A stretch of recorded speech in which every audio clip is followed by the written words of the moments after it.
welcome to the Astrology and You podcast. I'm Kerry Hourigan. Today we're talking about the new moon in Gemini happening on the 18th of June 2023, its opposition to the galactic centre and the conjunction of the Shapley Attractor and the south node in Scorpio. So I thought it'd be really interesting to introduce you to a couple of new things, and I'm sure, in fact I know you'll find them fascinating. But firstly I'd like to begin by acknowledging the original land carers, the Awabakal people, where this podcast is recorded.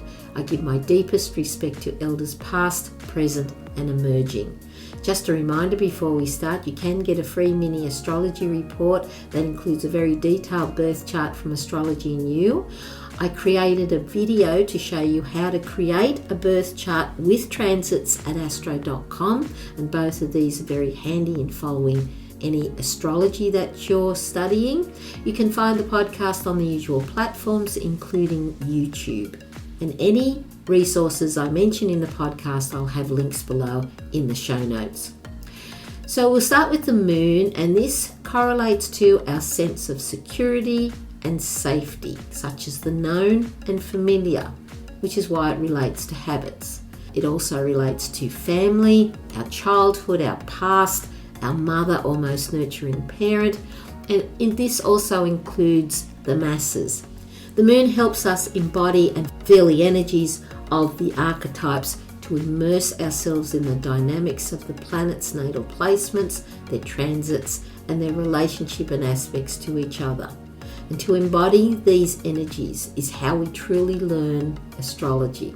The new moon in Gemini will be happening at 26 degrees and 43 minutes on the 18th of June. So to see where this specifically relates to you, look to the house, which is the life area this will be transiting in your own chart, along with the other transits mentioned, because this is how you will be affected individually. The new phase is where we begin a new cycle, so remember to set an intention, and this new moon phase will be related to all things Gemini. Gemini is a mutable air sign ruled by Mercury, and it rules the third house.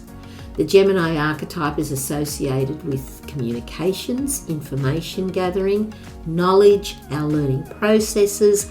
It's very detail orientated, and you always think diversity when you think of Gemini.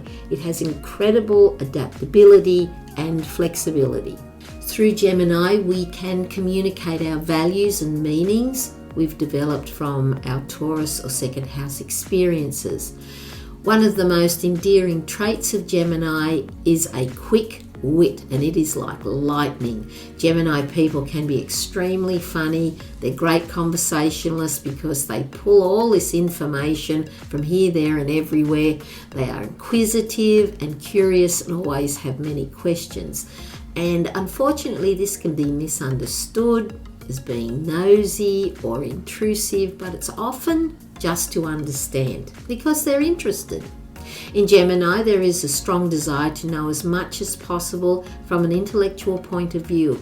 In fact, people who have strong Gemini energy can hold copious amounts of information. It's really quite amazing how much information they have.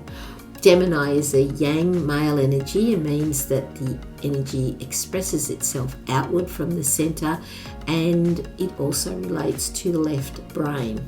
Gemini in the higher expressions gives us the most remarkable problem-solving abilities.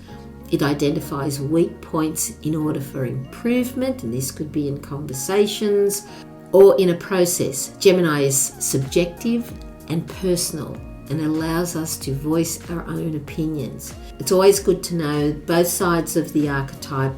The shadow of Gemini can be very difficult to deal with when unchecked. Thoughts can flood and bombard the mind, paralyzing a person in their tracks, disabling the decision-making process. In the extreme, this can lead to mental imbalances, impacting on one's abilities, affecting all areas of life. Indecision, lack of focus, scattered thinking leads to instability and chaos, rendering a person unable to communicate clearly. Removing oneself from stimulating activities such as the computer and social media is ideal for the overactive Gemini energy.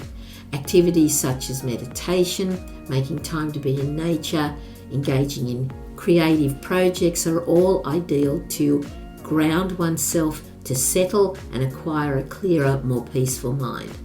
Mercury, the ruler, is also in Gemini, enhancing this energy even more. Mercury also rules the anatomy of hearing and the anatomy of the ear. Mercury rules the throat chakra, which of course is one of the ways we communicate. Mercury is known as the messenger of the gods. He's quick on his feet, carrying the messages through the nervous system around the body. Mercury's placement in a person's natal chart will indicate what they like to talk about.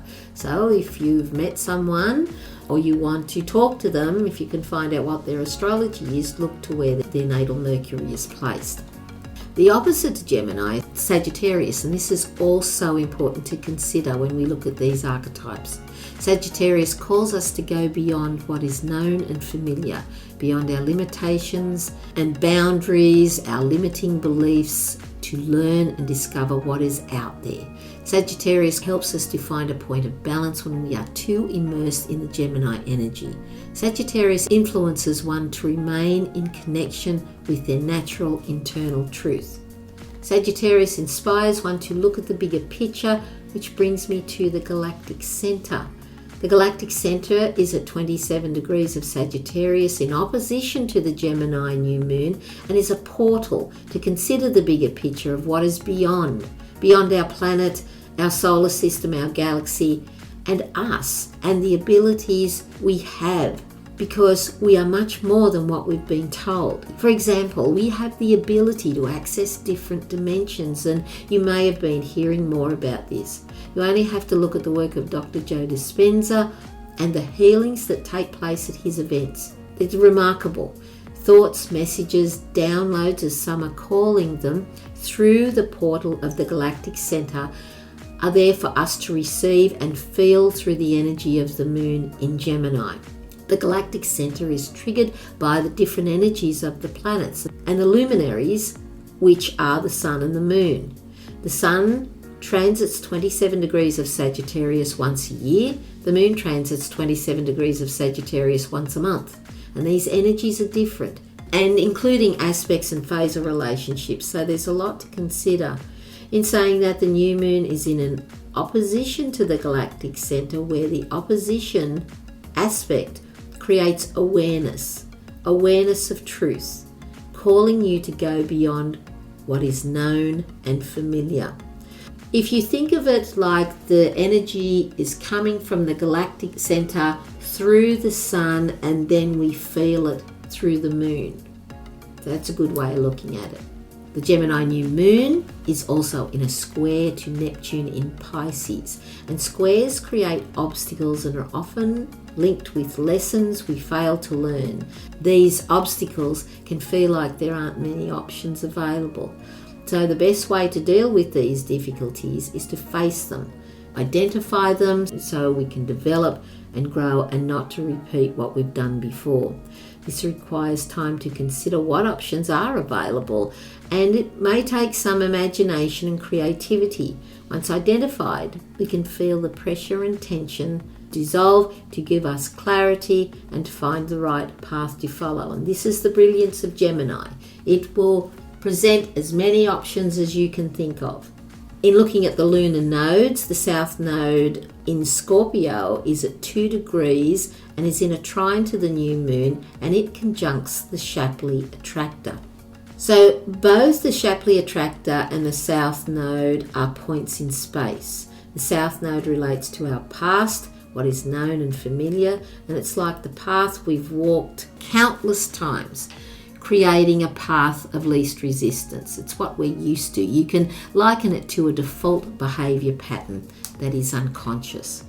Scorpio is also about the truth because it digs deep. It's a transformational archetype that exposes lies, falsehoods, and secrets and brings them out into the open. Scorpio's ruler Pluto completely destroys what does not serve anymore to make way for something far better. This makes way for transformation to take place, and for that we must have death of what has had its time to begin the new. Death is just the ending of one cycle to begin the new. This is why we are seeing more exposure of corruption around the rich and powerful, and they will be continually exposed. So when we leave the South Node, we head to the North Node, which is located in Taurus.